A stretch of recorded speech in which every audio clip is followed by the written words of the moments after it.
Oh, who am I? Good job, team. This is amazing. Hi, I'm Sherif, coming at you at the Purse Hotel from Kiev. American Egyptian, grew up in Oklahoma, proud New Yorker. Other than that, you can hit me up and ask me more questions. What did I know about Ukraine before? Living in New York, you get to meet all kinds of people. It's one of the best things about it. And, popping around Brighton Beach, different areas, I would meet a few Ukrainians, but to tell you the truth, I didn't know a ton. I'm not going to lie. The one thing I did learn, though, that was important is that they're not fucking Russian. Yeah.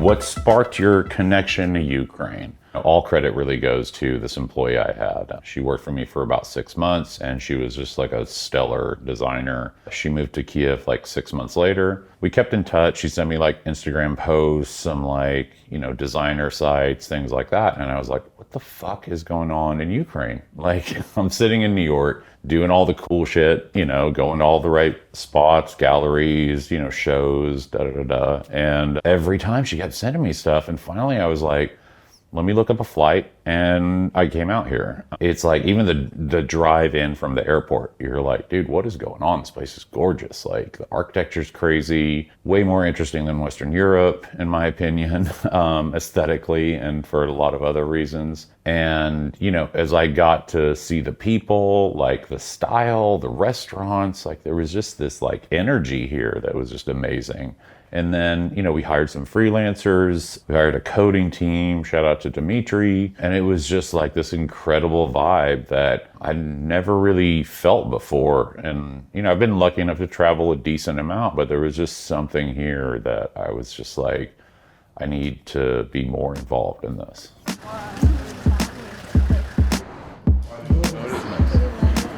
The other thing I like about here is Was there a specific moment that made you realize Ukraine was unique? My first trip to Ukraine, really made me realize how unique this place was. There's an exactness that I think sometimes people think about, like in Japanese or Korean culture. It's all these mixing of so many things. And when you look at where it's on the map, I think that makes a lot of sense, right? So that's the first thing. But the second thing that I think is really important was when I watched Winter on Fire, which is a great documentary about the 2014 revolution in Ukraine. And I think it's very important that Americans watch that, globally watch it. 20 Days in Mariupol also. For me, watching that was, as an American, very impressive. Watching the restraint, watching the organization, the resiliency was something that I was just inspired by, but also just felt like, we need that. We need to see things. We need to act more like that in the States. So for me, I think that was something that was a moment where I really saw, I was like, holy shit, historically, Ukraine, has been in the middle of everything globally, a lot of ways. So that was important. But then, the other big thing was it reminded me, fuck Russia. That's very American. It's as American as hip hop or jazz, fuck Russia, And so it was kind of like a nice reminder of these fucking, these motherfuckers are at it again. So yeah, I would say that documentary really was a shifting point for me. What did you notice on your first trip that made Ukraine unique? First of all, I think everyone should come to Ukraine. I know that sounds a little nutty, but trust me, it's amazing. For me, I always say it's like real world Harry Potter in a way. It's just got these great alleyways and, haven't been all over, but I'd say Kharkiv has that vibe as well. It's just all these little nooks and crannies. You never know what's around the corner. The design is really great, whether it's a coffee shop, whether it's a store. They've got their own local brands that you've never heard of. So it's like you're constantly discovering cool shit. I know that might sound simple, but you mix that with the nature. They have a river going through. They've got a whole ass beach on the river. People just go and hang out. So I would say it's the mix of so many different things that you never see in one place. Yeah, it's pretty fucking cool, but also come check it out. Honestly, that's my best thing. It's hard to describe. I think we captured it decent on film, but still, trust me, come here, come hang out.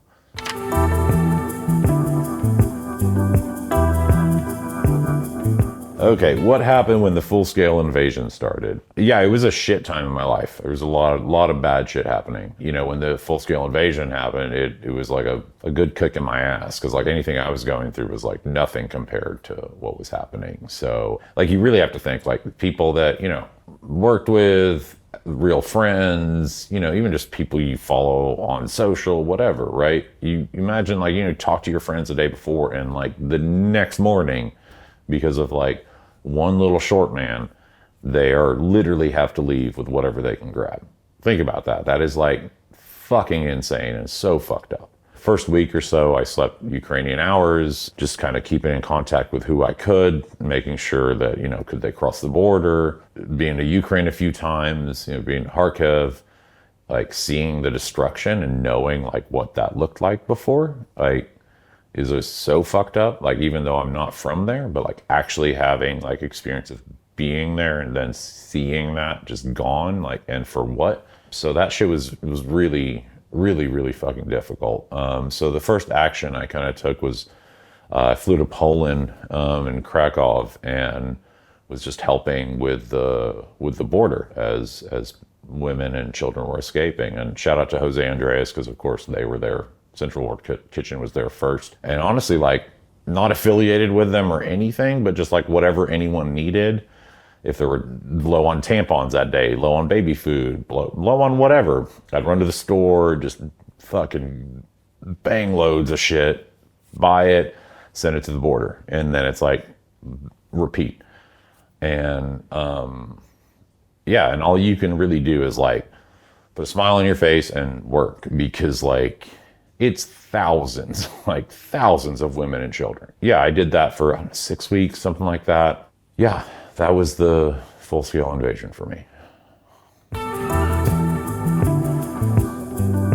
What inspired me to start Pulse Ukraine?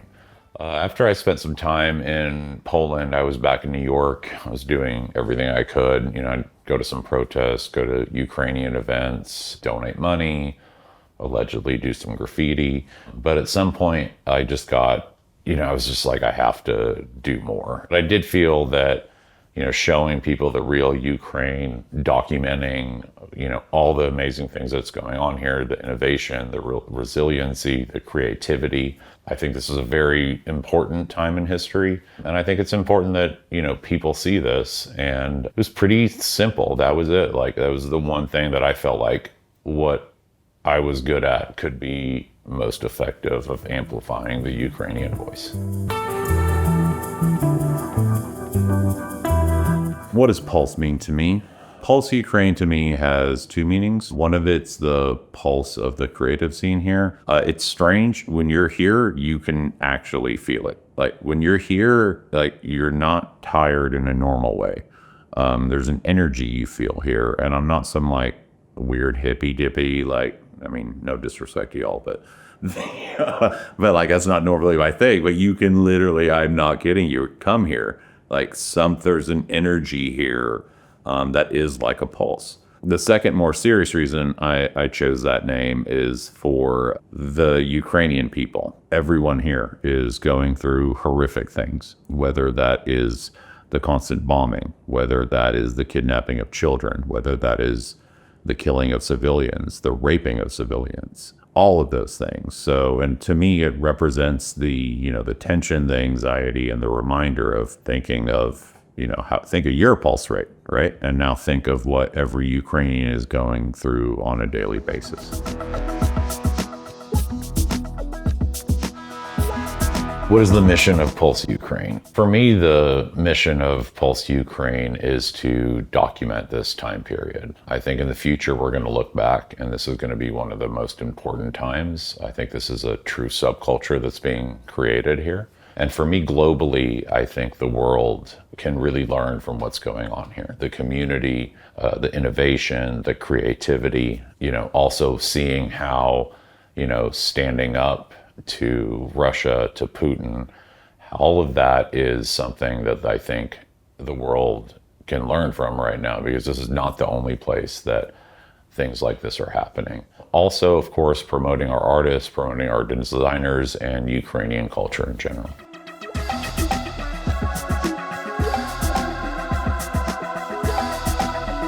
What value can this bring to American audiences? So my goal in this is to remind America that like we hate Russia. We've like always hated Russia, and we have a lot of great reasons for that. Also, like Russia has stolen fucking everything from Ukraine. There is no Russian culture. And shout out to Timothy Snyder. Learned all of that from him. He's amazing. Check out his YouTube or his Substack.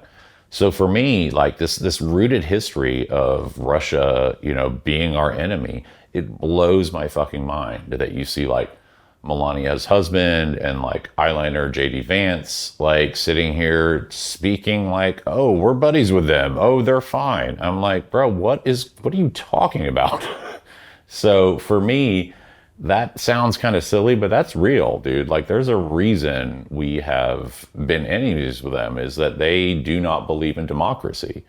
And so I think one of the most important things also is to see how Ukraine here is really fighting for democracy. And I think when you're really fighting and put to that pressure, you see the community coming together. You see people believing in things that are not just monetary, you know, all of these great things.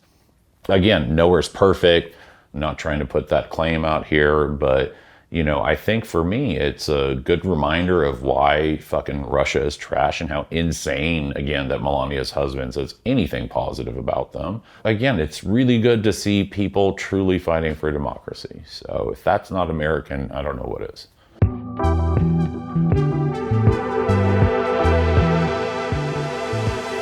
What does America get wrong about Ukraine? The first thing that I think Americans get wrong about Ukraine is like, it is not Russia. Okay, I'm going to say that again. It is not fucking Russia. Since like Kiev and Rus, they stole everything. So all the shit that you think is Russia is Ukrainian. Okay, like, so Russia is just a blank slate that just steals shit, right? The second thing for me is the fact that the way Melania's husband makes it seem like we are sending planes of cash here. Okay, that is not what we are fucking doing. We are sending weapons, usually old weapons that we need to replenish. Also, where do you think American weapons come from? Do we actually manufacture them still in the US? So this actually helps factory workers in America. But again, as we know, Melania's husband and eyeliner boy don't care about union workers, factory workers, farmers. But that's the number one thing I want to say. We are not over here sending boats, planes of cash. Before people try to talk shit, yes, there is some corruption. Corruption is everywhere. Grow up, okay? But we are talking about like the majority of things we are sending. We are not sending cash to Ukraine.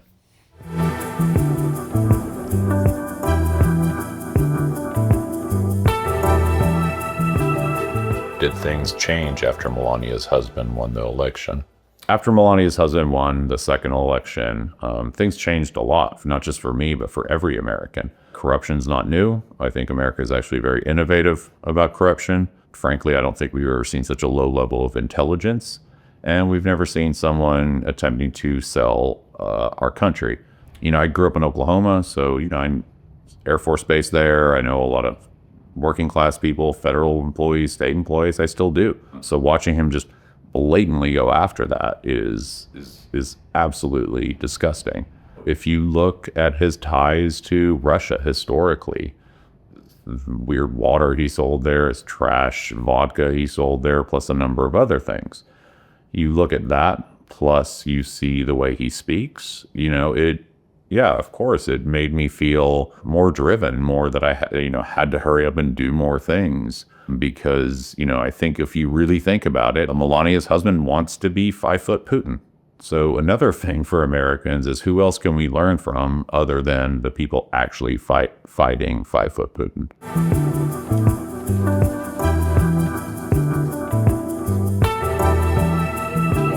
Tell us about the name of the propaganda store. When I saw the meeting with Zelensky, Melania's husband, and the Hot Topic rejects, I don't think I've ever had that kind of anger, because as an American, we've never seen that amount of fuckery, that amount of foolery. And again, remember, this is like Ukraine is fighting Russia. So again, what the fuck, what is going on, right? But what like really, really fucking pissed me off is when Zelensky asked Hot Topic if he had ever been to Ukraine. And he said, oh, I've seen the stories. You take people on propaganda tours. I hit up our executive producer, Dina, who had just had a baby 3 weeks before. And I was like, I know this sounds like a crazy idea, but I have to do something about this. It's our First Amendment right as Americans to mock everybody. So yeah, of course we're going to call it a propaganda tour. Like, he's too afraid to go. He can't fucking come here. Well, I'll take y'all. You know what I mean? Like, let's check it out. And that was really it. Like, it was that simple. I could not sit around any longer, and, George Soros will sponsor everything.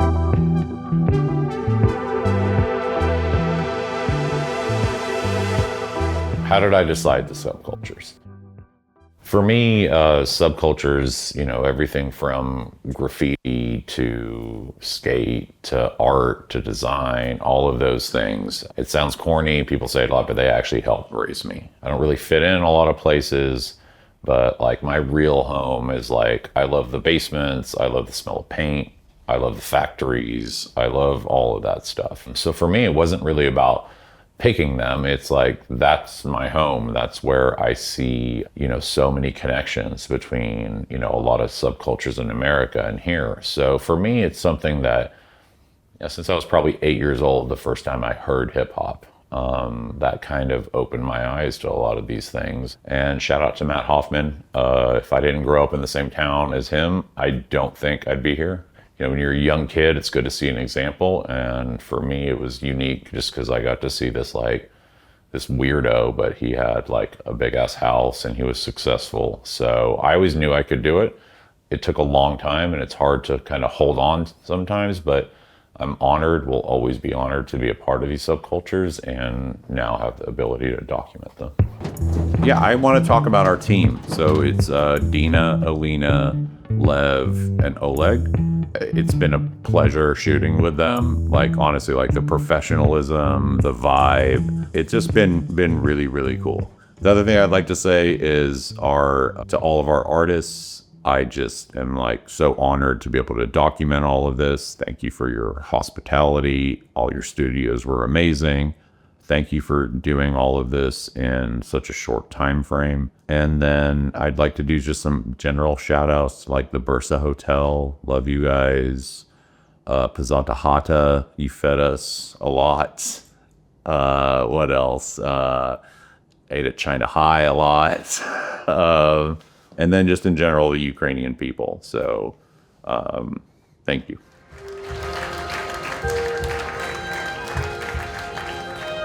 I would like to shout out also some of our inspirations or my inspirations. I don't know if I got everyone right, but again, people that I listen to or people that I trust, that media, stuff like that. Timothy Snyder, The Verge, 404 Media, love Dark Knight Diaries. Jack, you should interview me. I have a lot of good hacker people here. Shout out to my DEF CON people. Shout out to all my subcultures back in New York. Shout out to every borough except for half of Staten Island. Yeah, I don't know if any of this is going to show up on video, but we need to have some of it.